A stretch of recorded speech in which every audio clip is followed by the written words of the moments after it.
क्यों चढ़ रहा है? अरे ऊंचाई से देखूंगा तभी तो गेंद दिखेगी।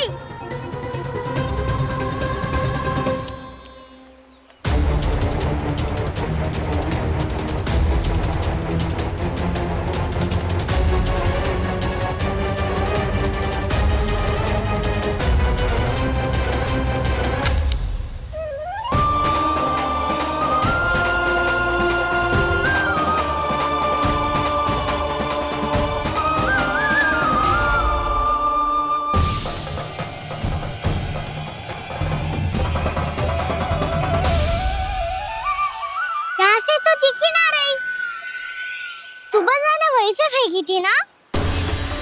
ना वहाँ से फेंकी थी। कहाँ से? मैं कहा ना वहाँ से। समझ ना आ रहा, ठीक ठीक बताना कहाँ से फेंकी थी?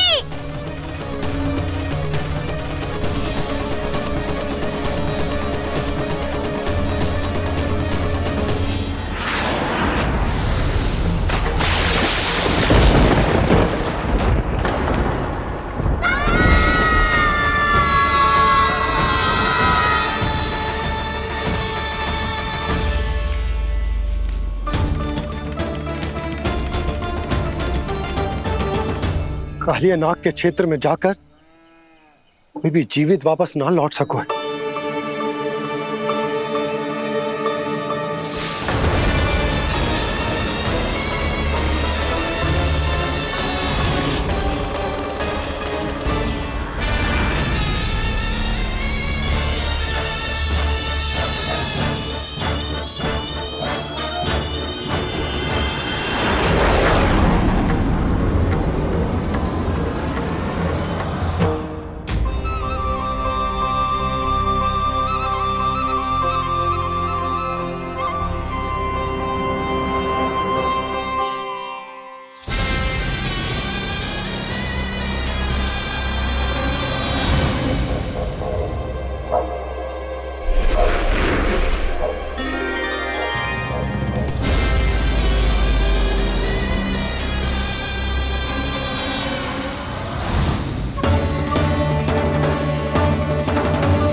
क्या किया वाना ने?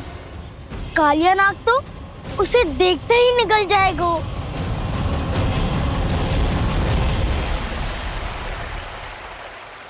तो आरंभ से अब तक सब कुछ उसकी लीला का ही भाग था।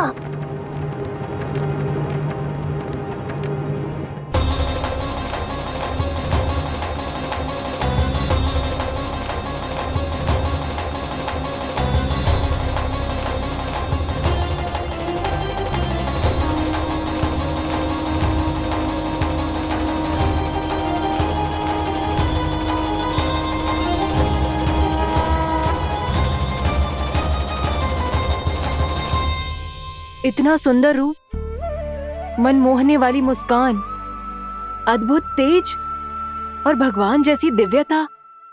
कौन हो तुम? हाँ, तुम्हें देखकर तो हम सब सम्मोहित ही हो गए।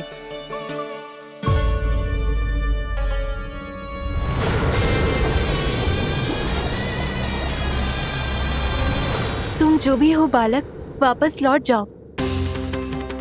हमारा हृदय तुम्हें ही देखते रहना चाहता है, किंतु यदि हमारे पति जाग गए तो तुम्हें अवश्य हानि पहुंचाएंगे। ये बहुत विषैले है बालक, कालकोट जैसे भयानक। इनके विष से तुम नहीं बच सकोगे। नंदराज, कालिया नाग के विष का प्रभाव बढ़ते ही जा रहा है। पहले 8 कोस तक उसके विष का प्रभाव था, अब तो 1 योजन से अधिक क्षेत्र में फैलो है। जल पीने के प्रयास से अनेक पशु मारे गए हैं और नदी के निकट के वृक्ष और वनस्पति सब नष्ट होने लगे।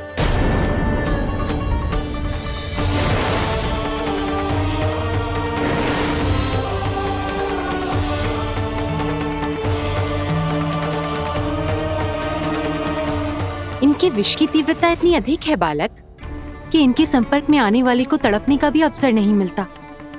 इनके विष की अग्नि क्षण भर से भी कम समय में प्राण वायु को जलाकर राख कर देती है।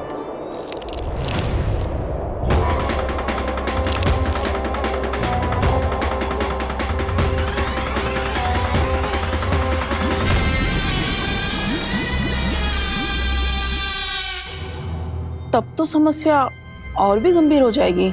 मैंने तो सुनो है कि कालिया नाग कम से कम 2 योजन लंबा है, सैकड़ों फन है उसके।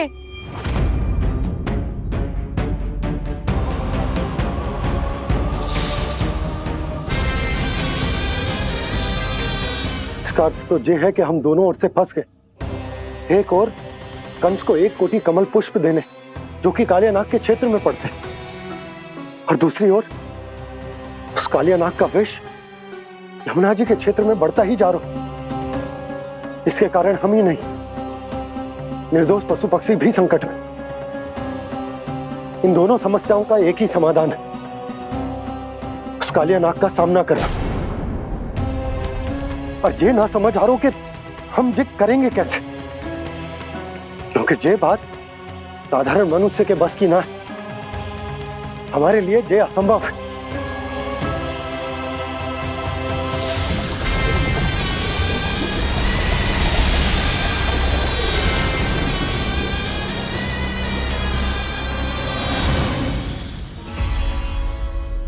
अब तो तुमने अपनी आंखों से भी देख लिया बालक, ये कितने विषैले हैं। नींद में भी विष उगलते हैं। इससे पहले कि तुम्हें कुछ हो जाए, चले जाओ यहाँ से, मान लो हमारी बात। आप सब मुझे जानती भी नहीं और फिर भी मेरी इतनी चिंता कर रही हैं आप। माँ की ममता भेदभाव नहीं जानती। तुम भी किसी के पुत्र हो और हम सब भी माँ हैं। एक माँ को हर बालक में अपनी ही संतान दिखाई देती है, इसलिए हम तुमसे विनती करते हैं, वापस चले जाओ, बचा लो अपने प्राण। मेरी चिंता मत कीजिए, मुझे कुछ नहीं होगा। होगा, अनर्थ होगा यदि ये उठ गए तो।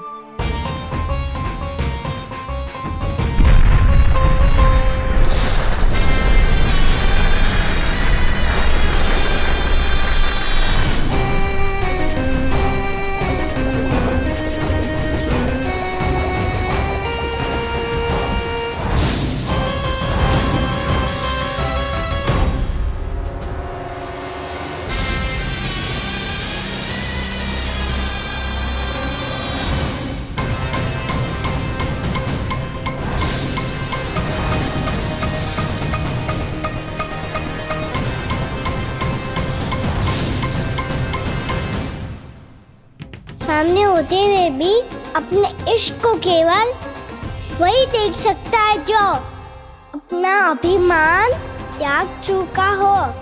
पर पूर्व जन्म में मेरा भक्त होने के नाते मेरा सत्य स्वरूप देख पाने में मुझे इसकी सहायता करनी चाहिए।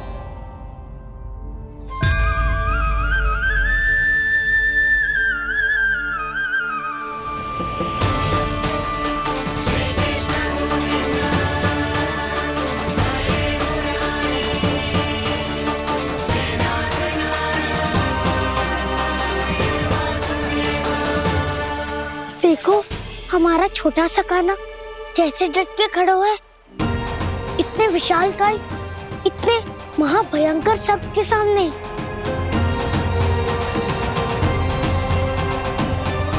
ये कोई भगवान नहीं है जो इसके सामने हाथ जोड़ रही हो तुम सब।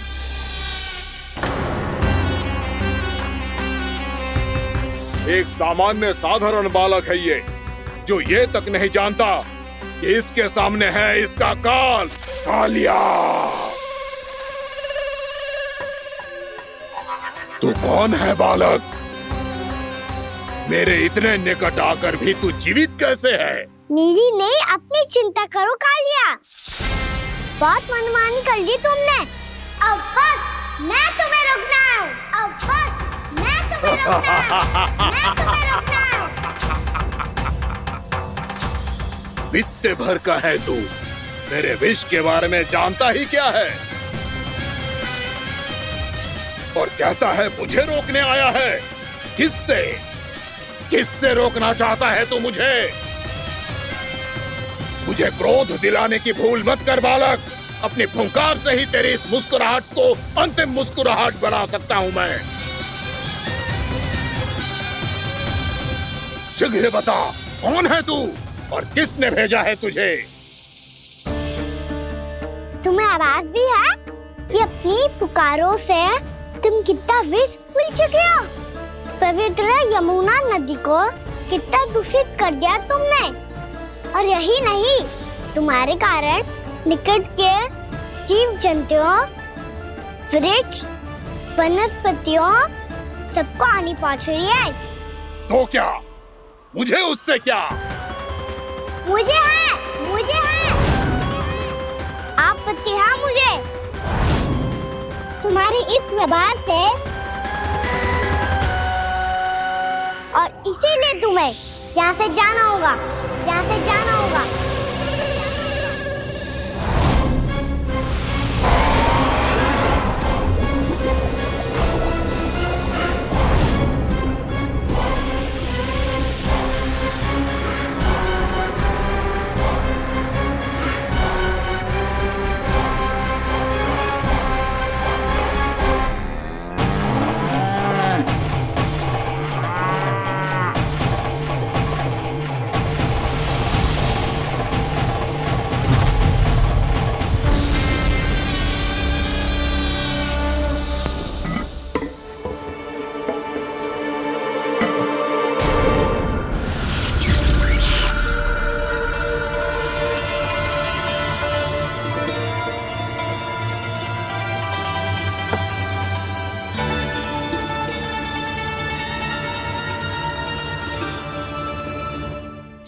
मुझे आदेश देने का साहस भी कैसे किया तूने? इस क्षेत्र को मैंने अपना राज्य बनाया है। मेरा परिवार रहता है यहाँ, और तू मुझे यहाँ से जाने के लिए कह रहा है? हाँ, क्योंकि तुम्हारे यहाँ रहने के कारण अन्य जीवों को हानि हो रही है, और मैं ऐसा नहीं होने दे सकता। मैं तो बस वही कर रहा हूँ जो एक सर्प का स्वभाव है। विष फैलाना स्वाभाविक है मेरे लिए। इसलिए मुझे चुनौती मत दे बालक।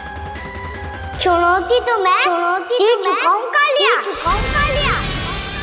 अब तो बस तुम्हें स्वीकार करनी है।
मैं भी चेतावनी दे रहा हूँ, यहाँ से चले जाओ।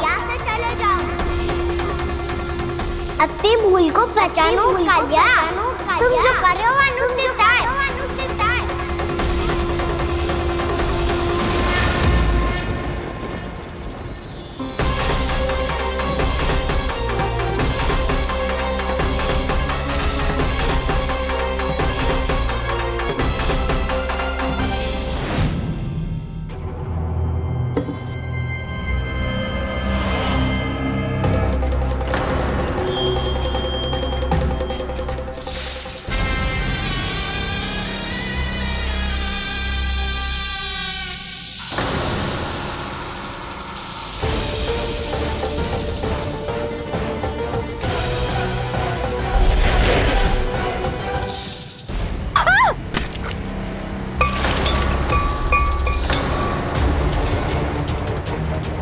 अब मैं आता हूँ। क्या हो गया सुधा? मुझे आवाज हो रहा है जी, कछु ना कछु गड़बड़ है। यशोदा, जो समस्या हमारे सामने है, हम सभी उसका समाधान खोजने में जुटे हैं।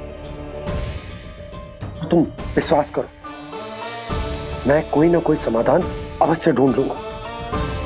हम कैसे भी करके वो कमल के पुष्प उस कंस तक पहुंचा देंगे। नाना, समस्या उससे कहीं अधिक है, उससे कहीं अधिक बड़ी, उससे कहीं अधिक भयानक है।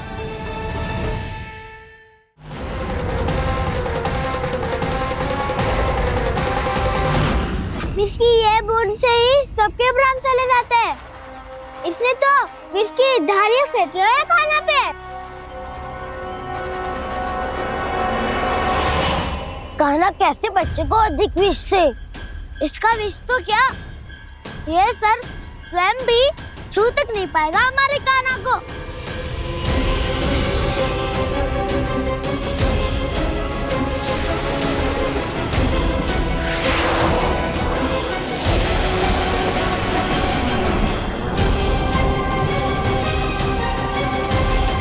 तुम्हारे सखा को, मेरे भाई को कोई हानि नहीं पहुंचा पाएगा। ये कान्हा का सत्य चाहे जो हो बलराम, पर अभी तो जो एक बालक ही है ना। देखो कैसे विष के कारण स्थिर हो गया है।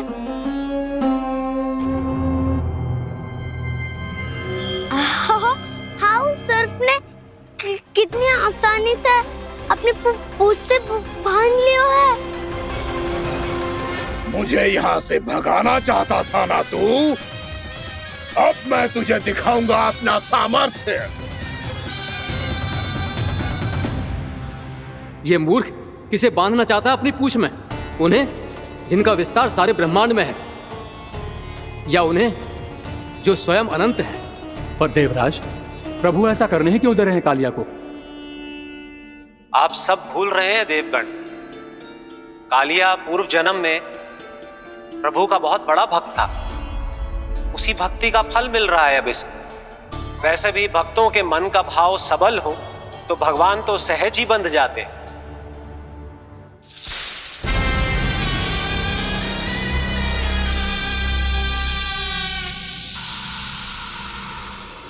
बलराम, तुमने ही तो कही थी कान्हा को कछु ना होगो। देखो दुष्ट ने चारों ओर से जकड़ लियो है।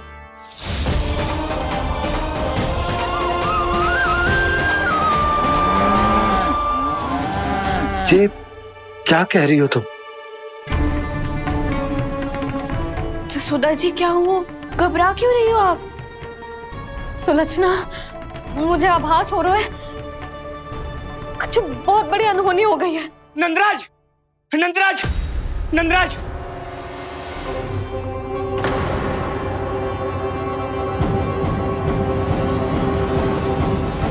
नंदराज, कान्हा ने जमरा नदी में छलांग लगा दी है। कान्हा ने जमरा नदी में छलांग लगा दी है। कान्हा ने जमरा नदी में छलांग लगा दी है। कान्हा जमरा में कूद गया है। मुझे लगा था आज कछु गड़बड़ होने वाली है। मुझे आज कान्हा को ना जाने देना चाहिए था।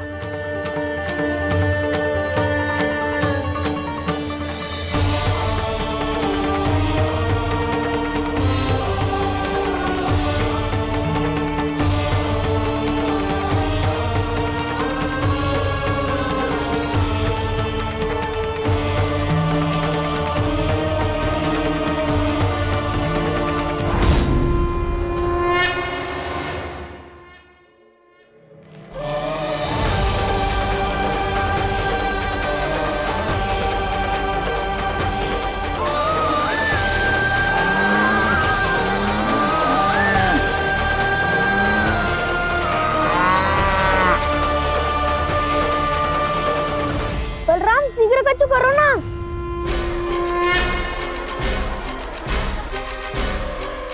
कछु भी करो पर कान्हा को बचाओ। नाग बहुत भयंकर है। कान्हा अकेले ना संभाल पाएगा इसे।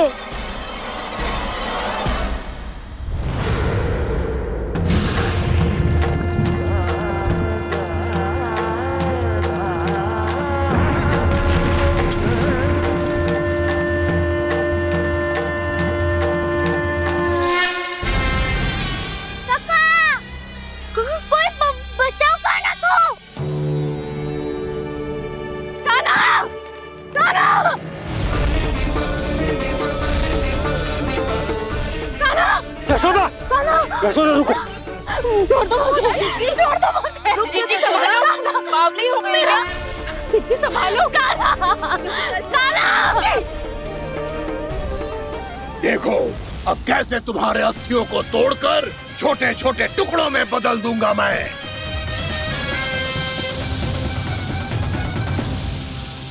सुदाजी आप जाओगी तो आप भी फंस जाओगी। अपने लल्ला के लिए मैं किसी भी संकट का सामना करने के लिए तैयार हूँ। छोड़ो ना यशोदा, हमें कोई और उपाय खोजना पड़ेगा। कोई और उपाय? आप देख ना रही मेरा काना किस दशा में है। काना मैया के वश में नहीं है, नहीं तो ये अपने लल्ला के लिए साक्षात काल का भी सामना कर ले। ये तो केवल कालिया नाग है। हे नागराज, आप मेरे प्राण ले लो पर कान्हा को छोड़ दो। ना नागराज, आप मेरे प्राण ले लो, मैं विरोध भी ना करूंगी। ना नागराज, आप मुझे मार दो पर मेरे कान्हा को छोड़ दो। ना ना ना ना नागराज, मेरे प्राण ले लो। हमारे कान्हा से क्या शत्रुता है आपकी? प्रभु के लिए जो प्रेम यशोदा मैया के हृदय में है, वही इन सभी गोपियों के हृदय में भी है।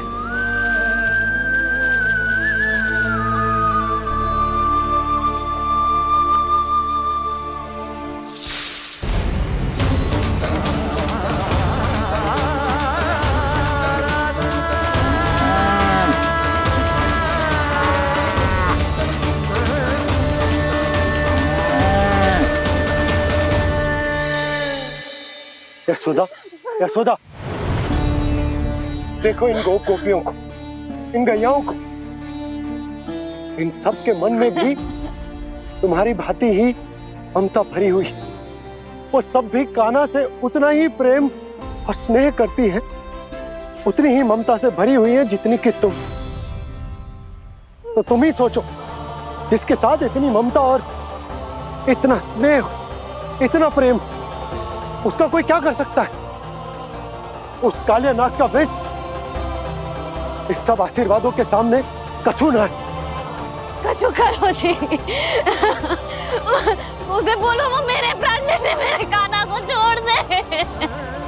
यशोदा,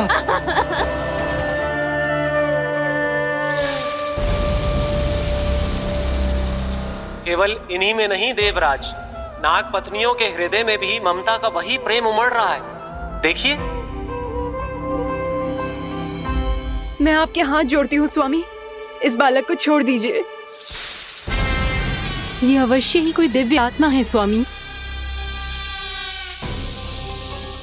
हम आपसे विनती करते हैं स्वामी, इस नन्हे बालक को हानि मत पहुंचाइए स्वामी। मेरी पत्नियां मेरे ही शत्रु के लिए विनती कर रही हैं। अब यदि इसके पक्ष में एक शब्द भी कहा तुम सब ने, तो मैं इस बालक से पहले तुम सबके प्राण ले लूंगा। हो रहा प्रसन्न नाग कालिया, विजय को निश्चित जान। रोते बिलखते व्याकुल सब, संकट में देख कान्हा के प्राण।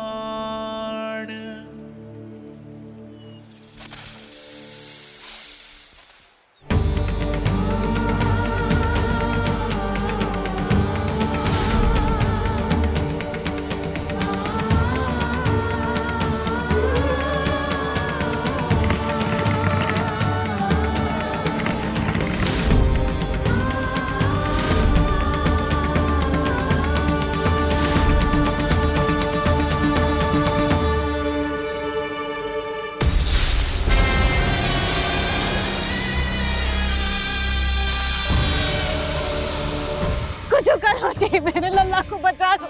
कोई तो कुछ करो। जीजी, संभालो जी। यशोदा, यशोदा तुम शांत हो जाओ, मैं कान्हा को वापस लेकर आऊंगा। मैं रक्षा करूंगा उसकी। ना नंदराज, कान्हा, नंदराज नहीं। कम से कम आप तो समझो नंदराज, कालिया के पास आप जाओगे तो आप भी फंस जाओगे।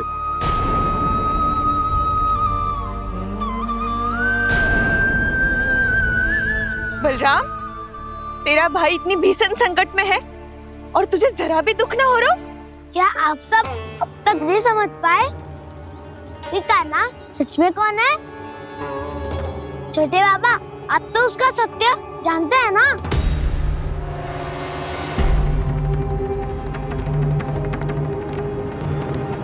मानता हूँ कि आप सब कान्हा के रहस्य के बारे में नहीं जानते, पर क्या उसके जन्म से आज तक घटी एक से बढ़कर एक विचित्र घटनाओं को भी भूल गए हैं आप सब? भूल गए हैं कि कैसी पूतना जैसी राक्षसी उसका कुछ बिगाड़ नहीं पाई, कैसे तरनावती जैसा भयानक राक्षस उसे एक खरोच भी नहीं दे पाया था।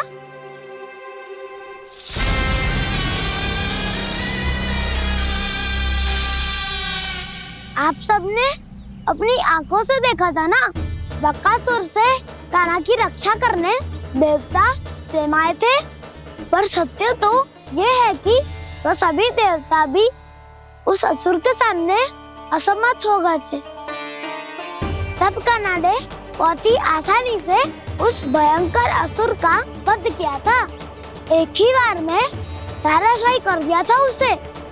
तो आप सभी सोचिए, बार बार ऐसे असाधारण कार्य करने वाला बालक साधारण कैसे हो सकता है? अब तो आरंभ से ही सारा सत्य जानते हैं छोटे बाबा। रहस्य छुपाने में सदैव काला की सहायता करते आए हैं आप, और आज आप स्वयं ही उसके सत्य को भूल रहे हैं। और तुम सब भी तो जानते हो कान्हा की शक्तियों के बारे में, तो क्या तनिक भी विश्वास न आया अपने सखा पे? बलराम, जे तू क्या कह रहा है? मैंने जो कहा उसका एक एक शब्द सत्य है छोटी माँ। यदि प्रभु की इच्छा हुई तभी कुछ ही क्षणों में सब कुछ अपनी आंखों से स्वयं अनुभव कर लेंगे आप।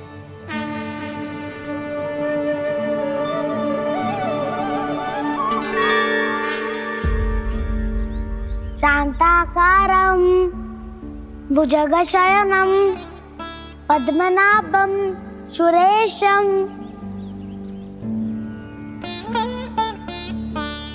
विश्वाधारं गगनसदृशं मेघवर्णं शुभांगं लक्ष्मीकान्तं कमलनयनं योगी वीरध्यानगम्यम्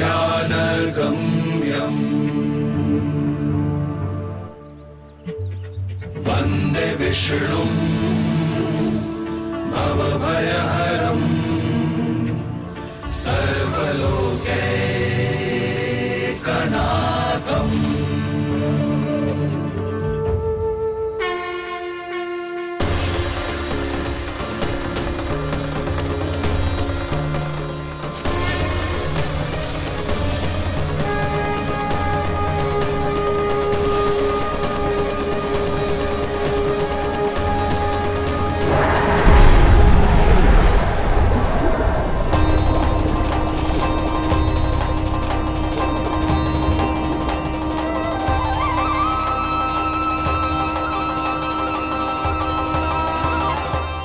तुझे क्या लगता है बालक कि तू मेरी जकड़ से निकल गया तो अब बच जाएगा तू?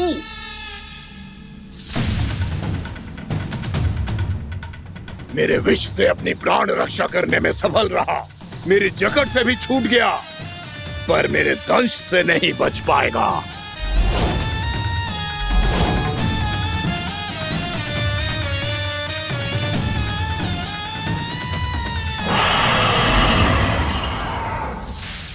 अब भय से भाग रहा है, पर मैं तुझे मृत्यु देकर रहूंगा।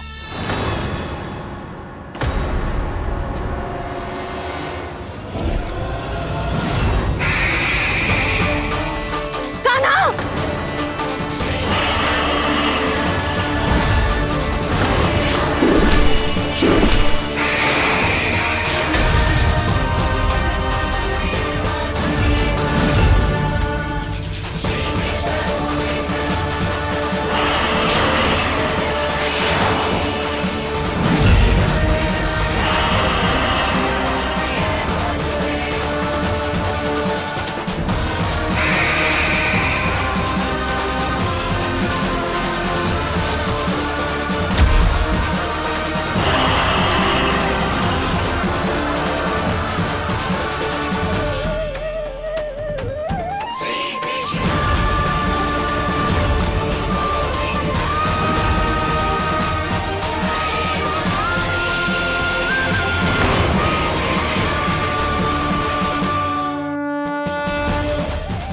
मेरा नन्हा सा कान्हा कितनी देर भाग पाएगा?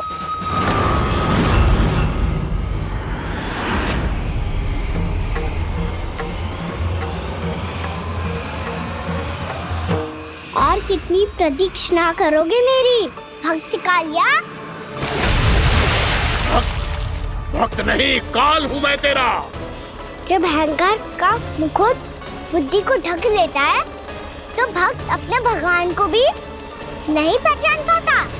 व्यर्थ की पहेली में मत उलझा बालक। ना मैं भक्त हूँ और ना तू भगवान।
देखो, आप सब जिसके लिए इतने व्याकुल हो रहे थे, उसे छूकर कालिया नाग का हलाहल जैसा विष भी चरणामृत बन गया है और यमुना जी के जल में फैल चुके विष के प्रभाव को भी नष्ट कर रहा है।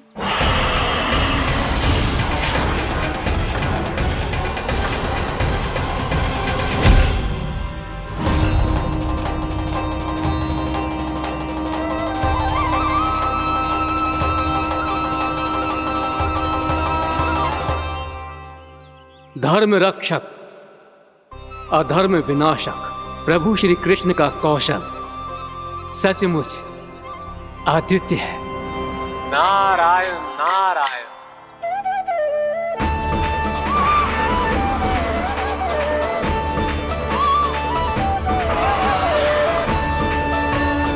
मेरा भाग तुम्हारे भीतर के अहंकार का प्रतीक है कालिया।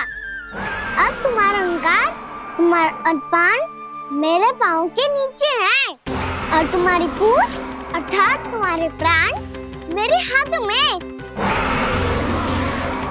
अब तुम क्या करोगे भक्त?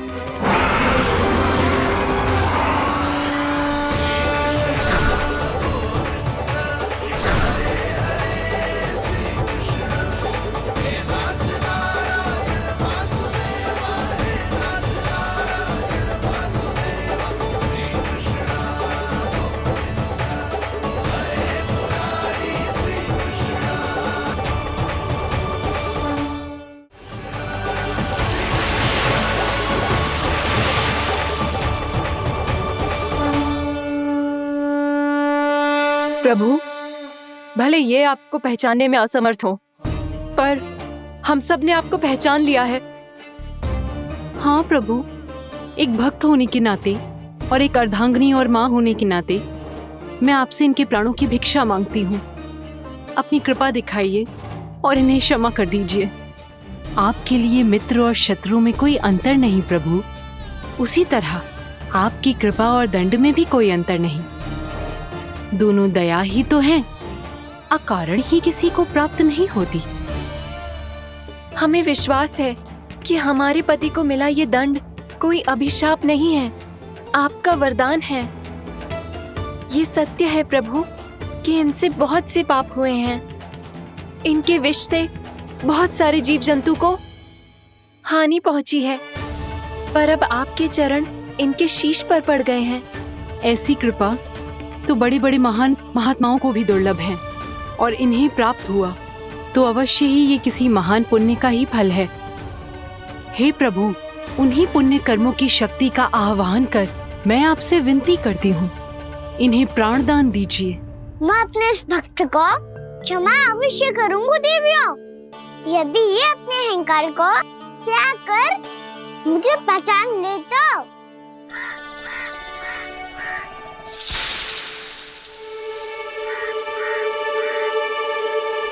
मैं तुम्हें श्राप देता हूँ, जितनी विषैली तुम्हारी जिह्वा है उतने ही विषैले सर्प बन जाओ तुम।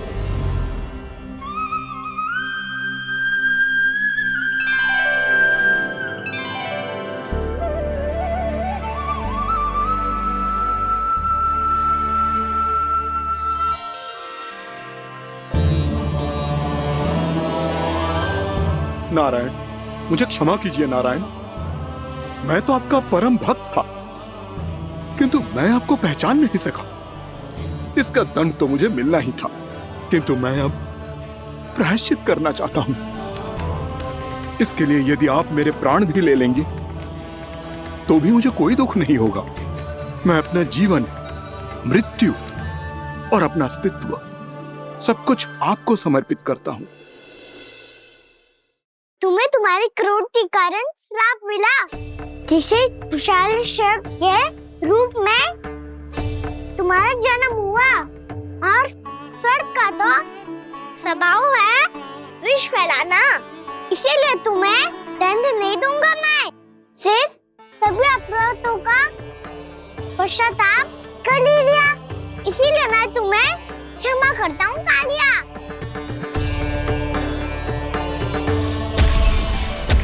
पर तुम्हें यहाँ से दूर समुद्र के बीच जाकर रहना होगा, जहाँ किसी निर्दोष का जीवन तुम्हारे विष से प्रभावित ना हो।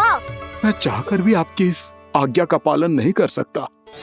मैं असमर्थ हूँ प्रभु, क्योंकि यदि मैं इस क्षेत्र को छोड़कर गया तो मेरी मृत्यु निश्चित है। आपसे क्या छुपा है प्रभु? आप तो जानते हैं कि सर्प जाति और आपके वाहन गरुड़ के बीच अनंत शत्रुता चल रही है, जिसका प्रारंभ नागों के द्वीप नागालय से हुआ था।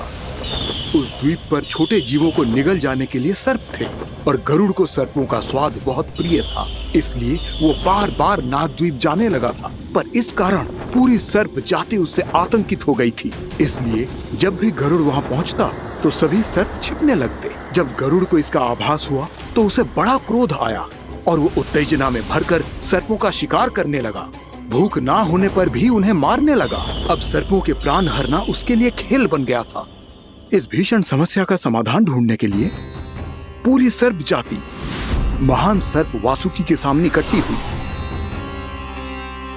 हे महान वासुकी, हमारी सहायता कीजिए।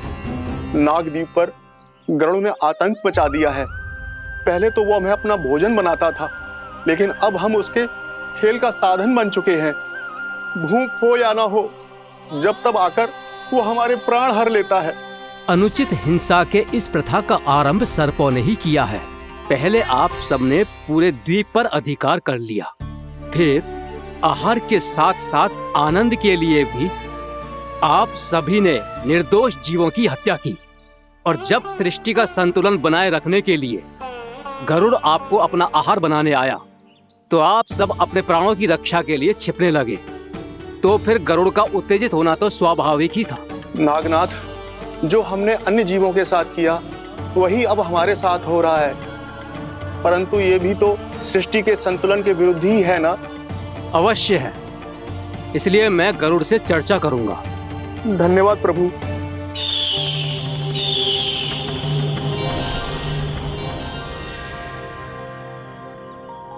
श्री नारायण के वाहन पक्षीराज गरुड़, मैं संपूर्ण सर्प जाति की ओर से आपसे एक निवेदन करने आया हूँ। कहिए, क्या कहना चाहते हैं आप? हे पक्षीराज, यदि आप हम पर ऐसे ही आक्रमण करते रहे तो शीघ्र ही हमारी प्रजाति समाप्त हो जाएगी।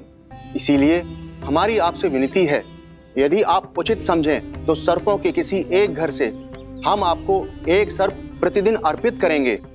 आप उसको आहार बनाइए और अन्य सर्पों को जीवित रहने का अधिकार दीजिए। मुझे स्वीकार है। तब से प्रतिदिन किसी एक घर से एक सर्प गरुड़ के भोजन के लिए भेजा जाने लगा। समय के साथ मेरे घर की भी बारी आई, परंतु मैंने एक बहुत बड़ी भूल कर दी। समय आ गया है स्वामी, आज गरुड़ के आहार के लिए इसे चुना गया है। कौन है यह गरुड़ और क्यों दूं मैं इसे कोई भेंट? स्वामी, सभी सर्प राज्यों और गरुड़ के बीच में यही समझौता हुआ है, हमें इसका सम्मान करना ही होगा। मैंने कोई समझौता नहीं किया, मैंने कोई वचन नहीं दिया और ना ही मैं किसी गरुड़ से भयभीत होता हूँ। यदि इस राज्य में किसी को सर्पों को अपना आहार बनाने का अधिकार है तो वो केवल मुझे है। अब से गरुड़ को दी जाने वाली हर भेंट मुझे दी जाएगी, महाविषधारी महान नागराज कालिया को। यह और कुछ नहीं, मेरा अभिमान था प्रभु, और यह मेरे इस जन्म की सबसे बड़ी भूल थी, क्योंकि फिर जब गरुड़ को इस बारे में पता चला तो। कालिया, अभिमान में आकर तूने अपने काल को ललकारा है। जिस कालिया के नाम में ही काल छिपा है, तू उसे ललकारने का दुस्साहस कर रहा है गरुड़। स्वयं को भगवान विष्णु का वाहन कहता है तो वाहन का ही कर्म कर।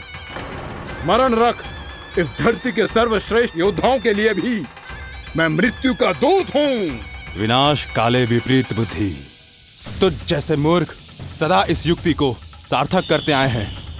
अपने विनाश को आमंत्रण किया है तो अब भोग।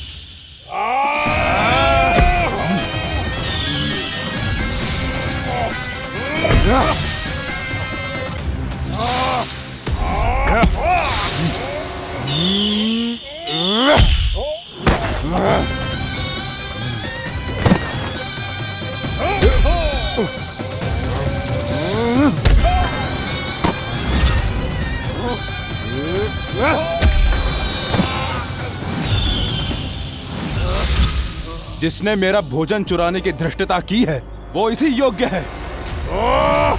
तू मुझे जानता नहीं है गरुड़, मैं महाविषधारी नाग कालिया हूँ। तेरा इतना दुस्साहस कि तूने मुझ पर चरण से प्रहार किया। वाह!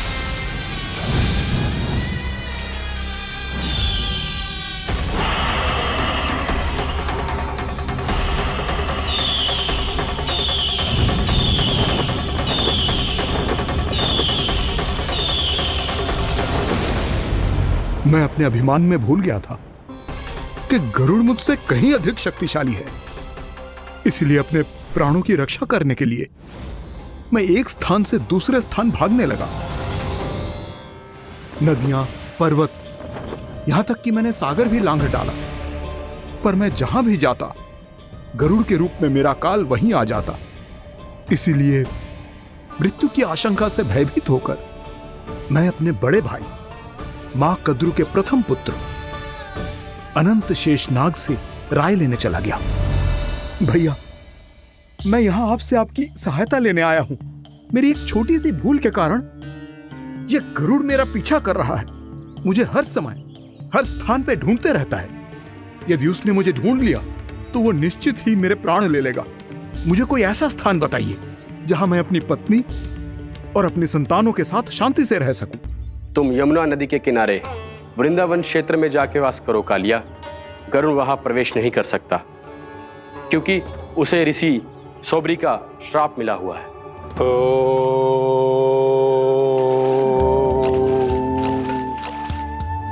ध्यान और तपस्या का नित्य कर्म करते हुए ऋषि के मन में मछलियों के प्रति प्रेम भाव इतना बढ़ गया कि वो भूल गए सभी जीव खाद्य श्रृंखला का भाग होते हैं और मछलियां भी इस नियम की अपवाद नहीं है। उन्हें मछलियों की अटखेली इतनी अच्छी लगने लगी कि वो इस क्षेत्र के मछुआरों को भी मछली पकड़ने की अनुमति नहीं देते थे।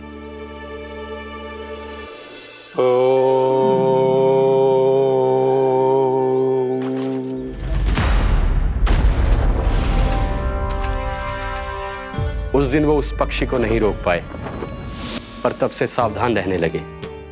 यहां तक कि अपने साधना से भी अधिक ध्यान वो पक्षियों पर केंद्रित करने लगे। ठहरो! इसी क्षण अपनी चोंच में पकड़ी इस मछली को छोड़ दो। तुम्हें इन मछलियों का आहार नहीं करना चाहिए पक्षीराज। ये तो खाद्य श्रृंखला का नियम है ऋषिवर। यदि मैं इनका आहार नहीं करूंगा तो कोई और पक्षी कर लेगा। मैं अपने आनंद या प्रतिशोध के लिए इनके प्राण नहीं ले रहा। ये तो बस मेरा भोजन है। पर यह मेरा तपस्या स्थल है। तुम यहाँ शिकार करके मेरी साधना में विघ्न नहीं डाल सकते पक्षीराज। यदि आपकी यही इच्छा है तो मैं आज के बाद यहाँ नहीं आऊंगा।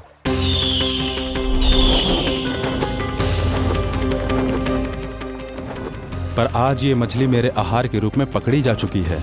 मैं वचन देता हूँ ऋषिवर, इस स्थान पर यह मेरा अंतिम शिकार होगा।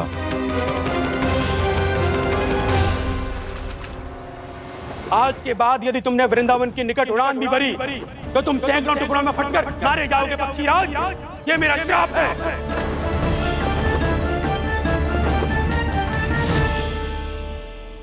और इसीलिए भैया शेषनाग के सुझाव के अनुसार मैं यहां आ गया। पर अब यदि मैं कहीं और जाऊंगा तो मेरे प्राण नहीं बचेंगे प्रभु। डिस्टेंट रहो कालिया। अब से गरुड़ तुम्हें कोई हानि नहीं पहुंचाएगा। अब तुम्हारे फनों पर मेरी पक्षिन बन गए कालिया। इसीलिए अब से तुम्हें गरुड़ से कोई भय नहीं होगा। निश्चिंत होकर अपने परिवार के साथ गहरे समुद्र में चले जाओ और सुख से शांति से निवास करो। पर ध्यान रहे निर्दोष जीवों को हानि ना पहुंचे। आपने मुझे जीवन दान दे दिया प्रभु। इस उपकार से मैं कृतज्ञ हूँ प्रभु। आदेश दीजिए, मैं आपकी सेवा कैसे करूं? तुम्हारे जल क्षेत्र से 1 कोटि कमल पुष्पों को लेने की अनुमति दे दो कालिया। यही मेरी सेवा होगी। प्रभु, ये तो मेरा सौभाग्य होगा।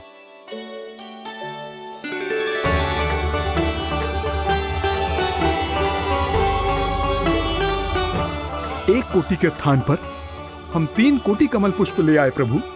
मैं तुम्हारी सेवा भाव से प्रसन्न हुआ कालिया। रमनाक द्वीप पर चले जाओ ताकि तुम्हारे कारण फिर कभी किसी निर्दोष जीव को हानि ना पहुंचे और न ही तुम्हारा विष मेरे प्रिय यमुना नदी के जल को दूषित कर पाए। मैं तुम्हें आशीर्वाद देता हूँ। आज यहाँ मेरे द्वारा तुम्हें दिए गए इस आदेश का स्मरण जो भी भक्त करेगा और प्रातः काल और संध्या काल में इसका उच्चारण करेगा, उसे फिर कभी किसी संकट से कोई भय नहीं होगा। ये स्थान अब से काला कुंड के नाम से जाना जाएगा। यहाँ पर स्नान करने वाला और देवताओं को इस क्षेत्र से जल का अधर देकर प्रसन्न करने वाला भक्त यदि मेरा स्मरण करके पास रखेगा तो वो अपने सभी पापों से शीघ्र ही मुक्त हो जाएगा।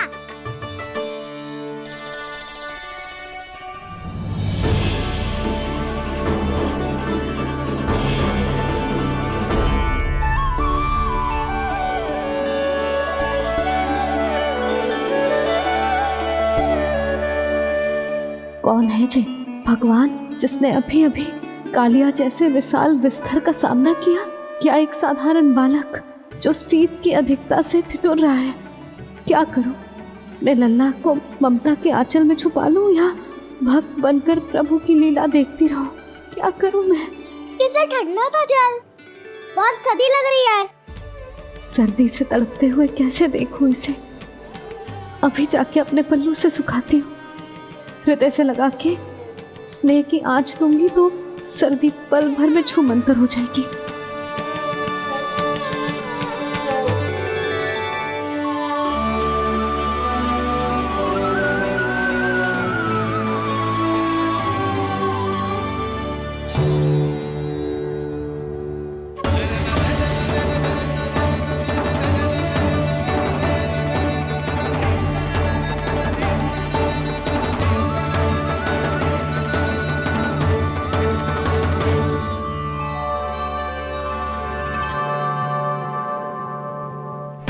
मेरी आवश्यकता ना है इसे। ये तो सच्ची में भगवान ही है, जिसकी ठंड दूर करने के लिए स्वयं द्वादश आदित्य प्रकट हो गए।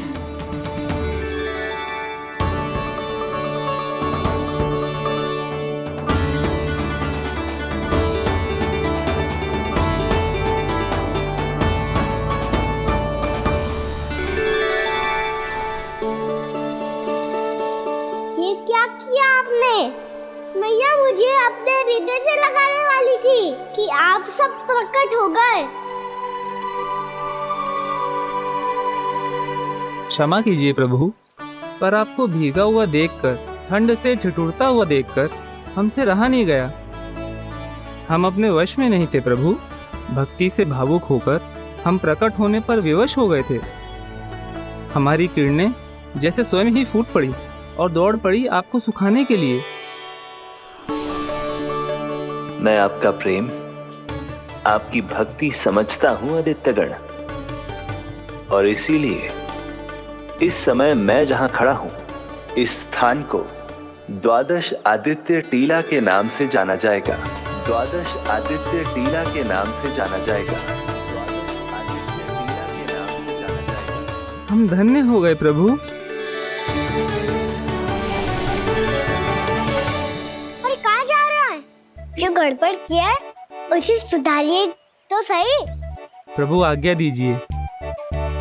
अपना दाम इतना अधिक बढ़ा दीजिए कि मुझे स्वेद आने लगे, ताकि मैया मुझे स्वेद में लीला देख के और भूल जाए कि मैं ही भगवान हूँ, और मैया मुझे अपनी गोद में उठा के ले जाए।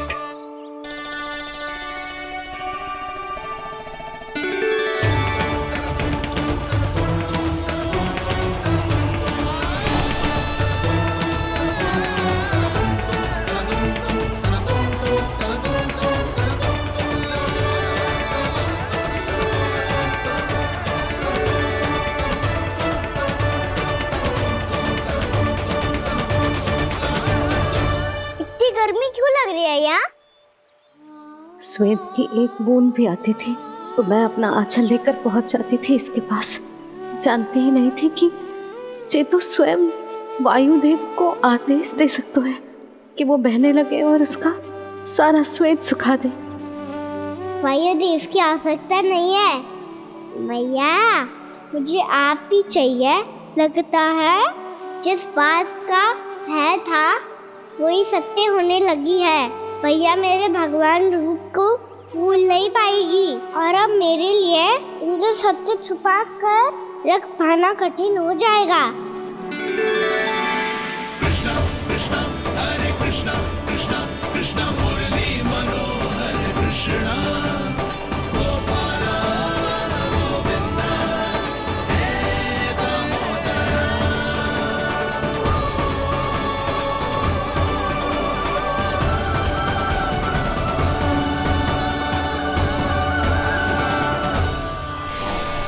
प्रभु, आपके श्वेत से बने इस प्रसंगदान सरोवर का प्रणाम स्वीकार कीजिए।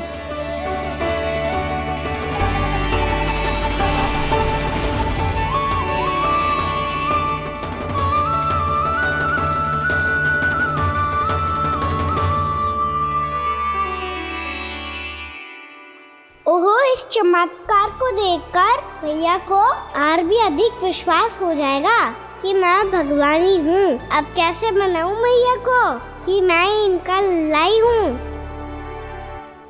बाबा है ना, अब तो यही सहायता करेंगे। श्री कृष्णा गोविंदा हरे हरे श्री कृष्णा गोविंदा हरे हरे श्री कृष्णा हरे मुरारी श्री कृष्णा श्री कृष्णा श्री कृष्णा।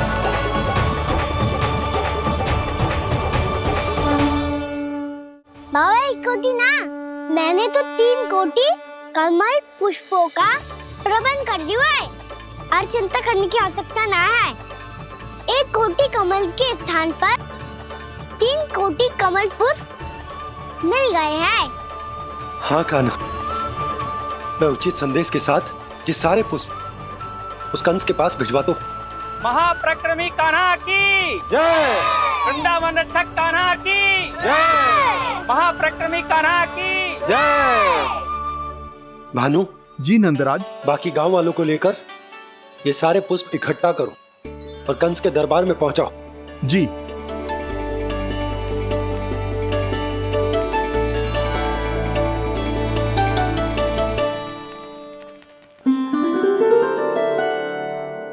मैया कौन हो तुम?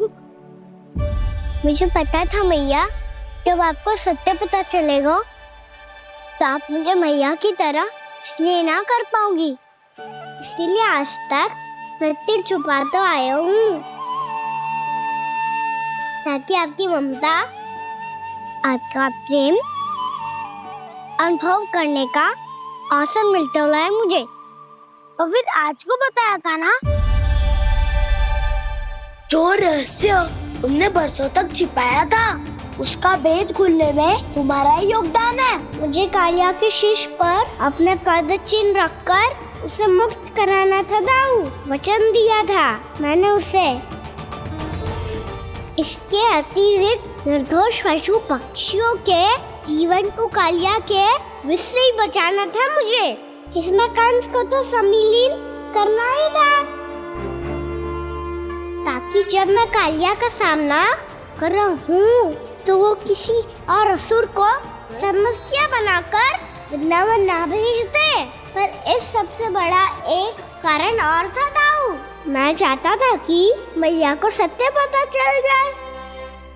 पर क्यों कहा ना? क्योंकि मुझे लगने लगा था कि मैया से ये रहस्य छुपाकर इनके साथ धोखा कर रहा हूँ। अपराध बोध से दबा जा रहा था मैं।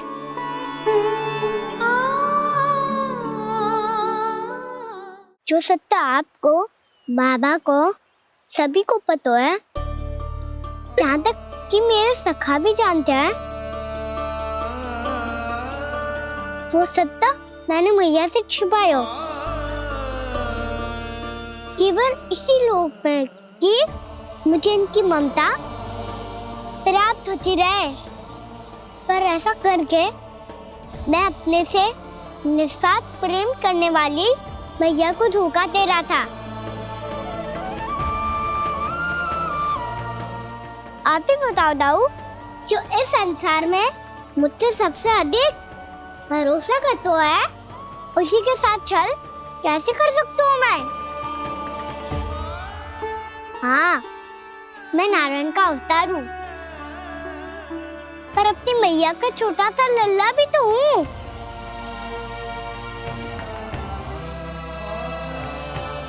इसीलिए तो यमुना जी में छलांग लगाने का एक कारण इस गेंद को लेने जाना भी था। ने स्नेह से बनाई थी मैया ने गेंद, इसे अपने से दूर कैसे होने देता मैं? आपको आभास भी ना है मैया कि आप मेरे लिए कितने महत्वपूर्ण हो। ये सत्य है कि सभी देवता, प्रकृति, भक्त, ये सब है मेरा ध्यान रखने के लिए, मेरी सेवा करने के लिए। पर क्या इनमें से कोई भी मेरी मैया का स्थान ले सकता है? और आप भी तो यही चाहती थी कि मैं आपका लल्ला बन के आऊं, कि मैं आपका लल्ला बन के आऊं, कि मैं आपका लल्ला बन के आऊं। आज जैसे आपने मुझे अपनी गोद में लिटा रखा है, क्या कुछ ऐसा नहीं हो सकता कि शीघ्र ही मुझे आपको अपनी गोद में खिलाने का अवसर मिल जाए? मैया, नारायण का अवतार हूँ ना, क्या इतनी बड़ी समस्या है कि आप हृदय से भी ना लगा सकते? मैया,